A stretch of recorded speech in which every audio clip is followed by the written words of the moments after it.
रुक जाए। हाँ, good morning, welcome to Jhansi. मैं हूं अमर और आपको इस समय मैं हूं झांसी के किले में। झांसी का किला अगर देखा जाए तो अदम्य साहस, वीरता और आत्मसम्मान का प्रतीक है और झांसी के बारे में थोड़ा सा जानते हैं। झांसी की स्थिति देखा जाए, अगर इतिहास देखा जाए तो झांसी बेतवा नदी और पौंच नदी के मध्य स्थित है। झांसी प्राचीन काल में छेदी राष्ट्र का एक हिस्सा था और झांसी की अगर देखा जाए तो 11वीं शताब्दी में कोई उतना महत्व नहीं था, लेकिन 17वीं शताब्दी में इसका महत्व बढ़ जाता है।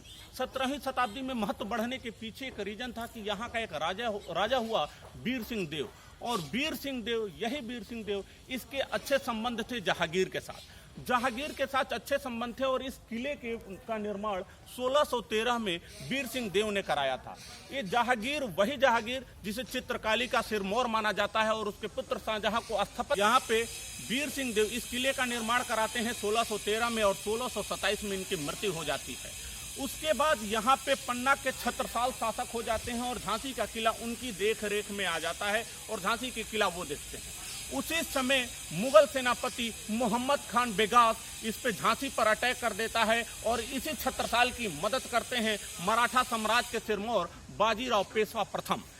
जब इस युद्ध में इसकी मदद करते हैं, इसी से खुश होकर छत्रसाल ने क्या किया, छत्रसाल ने एक हिस्सा झांसी का दे दिया मराठाओं को। अब यहाँ पे मराठा का भी हस्तक्षेप शुरू हो गया। मराठा क्या करते हैं, अब ये अपने सूबेदार नियुक्त करने लगते हैं, झांसी में सूबेदार नियुक्त करना शुरू कर देते हैं। पहला नरो शंकर नामक एक सूबेदार नियुक्त होता है जो झांसी के किले का विस्तार करता है और झांसी का प्रसारित करता है, झांसी को बढ़ाता है।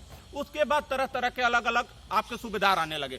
उसी में एक रघुनाथ राव सूबेदार बनते हैं जिन्होंने झांसी के किले का काफी प्रसार किया और झांसी के किले में और भी चीजें बनवाते हैं और प्रसार करते हैं और झांसी में एक रघुनाथ मंदिर का निर्माण करवाते हैं। उसके बाद यहाँ पे शिवराव ये यहाँ के सूबेदार बनते हैं। शिवराव के सूबेदार बनने के बाद उनका पुत्र जो होता है रामचंद्र राव जब यहाँ का सूबेदार बन जाता है तो उस समय स्थितियां डगमगा जाती हैं। राजस्व का बेहतरीन नहीं कह सकते, सॉरी, राजस्व का बहुत ही बड़ा घाटा होता है और इस घाटे की वजह से झांसी की जनता परेशान हो जाती है।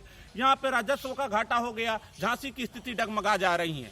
इस स्थिति को देखते हुए, पलटवार करते हुए यहाँ पे सूबेदार नियुक्त किया जाता है जिसका नाम था गंगाधर राव, और यही गंगाधर राव के साथ विवाह होता है मणिकर्णिका का। मणिकर्णिका वही जिस इतिहास में रानी लक्ष्मीबाई के नाम से जाना जाता है, रानी लक्ष्मीबाई। और यहाँ की आप देख सकते हैं रानी लक्ष्मीबाई का इतिहास 1857 के क्रांति में कितना महत्वपूर्ण रहा। यही 1857 की क्रांति से पहले थोड़ा सा देखा जाए कि भारत में गवर्नर जनरल आता है जिसका नाम था लॉर्ड डलहौजी, जिसका टाइम पीरियड था 1848 से लेकर 1856 तक। वो भारत में शुरू करता है राज हड़प नीति। पहले तो अवध को कुशासन के आधार पे अंग्रेजों ने कब्जा में कर लिया। सबसे कम उम्र का मात्र 36 वर्ष की अवस्था में लॉर्ड डलहौजी भारत आता है और यहाँ की स्थितियां पलट के रख देता है। वहां पे अब स्थितियां ये हो जाती हैं कि झांसी को भी वो कहता है कि मैं दत्तक पुत्र की भूमिका नहीं मानता हूं और यहाँ का कोई अगला शासक नहीं, इस वजह से झांसी हमारी हुई। क्या भारत की और झांसी की रानी लक्ष्मीबाई जैसी शेरनी इस बात को आसानी से मान सकती थी? जवाब मिलेगा नहीं। और यहाँ पे विद्रोह की स्थिति पैदा हो जाती है और वही राज हड़प नीति के तहत 1857 की क्रांति जब शुरू होती है, शुरू तो होता है मंगल पांडे जो 34वीं रेजिमेंट के जवान थे। मंगल पांडे गोली चलाते हैं 29 मार्च 1857 को और उनको फांसी हो जाती है बिना किसी सुनवाई के 8 अप्रैल 1857 को, और खत्म होता है तात्या टोपे के फांसी से। अब 1857 में जैसे ही मंगल पांडे को फांसी होती है, मेरठ के सैनिकों ने विद्रोह कर दिया और उसी विद्रोह के साथ लखनऊ में विद्रोह होता है, झांसी में विद्रोह होता है, कानपुर में विद्रोह होता है। जगह जगह से अलग अलग राजा, बिहार में जगदीशपुर से कुंवर सिंह करते हैं, ठीक वैसे ही झांसी से रानी लक्ष्मीबाई विद्रोह करती हैं। जब रानी लक्ष्मीबाई यहाँ से विद्रोह करती हैं तो स्थितियाँ ये होती हैं कि अंग्रेज अपने सेनापति भेजता है, उस सेनापति का नाम रहता है ह्यूरोज।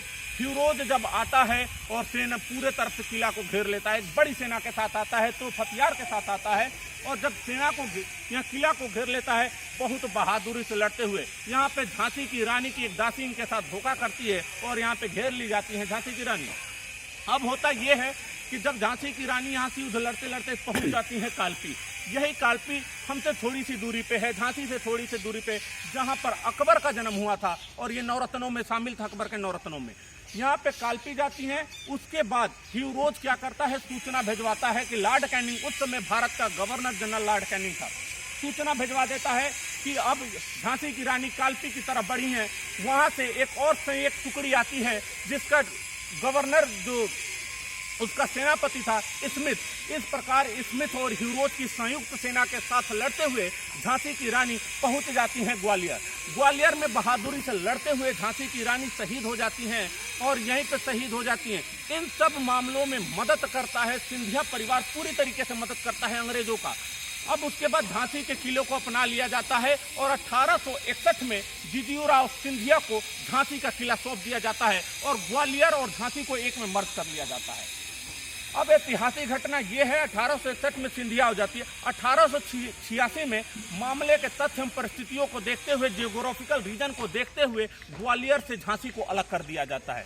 ग्वालियर और झांसी जब अलग हो जाता है, फिर जब भारत आजाद होता है तो झांसी को उत्तर प्रदेश स्टेट में शामिल किया जाता है और स्वतंत्र रूप से झांसी, और इस समय झांसी अगर देखा जाए कमिश्नरी और इसके डिविजनल कमिश्नरी क्षेत्र में आता है और इसके अंडर में जालौन कालपी ये सब क्षेत्र आते हैं। ये रहा झांसी का इतिहास। अगर झांसी के इतिहास में देखा जाए, थोड़ा सा अगर देखा जाए, मैंने जहांगीर की बात की गई तो ये मुगल काल में चित्रकारी का सिरमौर था। वही इसका पुत्र शाहजहां देखा जाए तो वो स्थापत्य कला, जितने भी भारत में स्थापत्य कला का सबसे बड़ा सिरमौर मुगल काल में अगर देखा जाए तो शाहजहां को माना जाता है।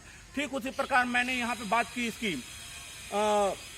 बीरबल की। इनका नाम महेश दत्त था। बाद में ये क्या करते हैं, धर्म इलाही धर्म एक अपनाते हैं। ये सब बात की बातें हैं मेरी इतिहास के लेक्चर में, आप लेक्चर में ये सब देख सकते हैं, इतिहास की वीडियोस में देख सकते हैं।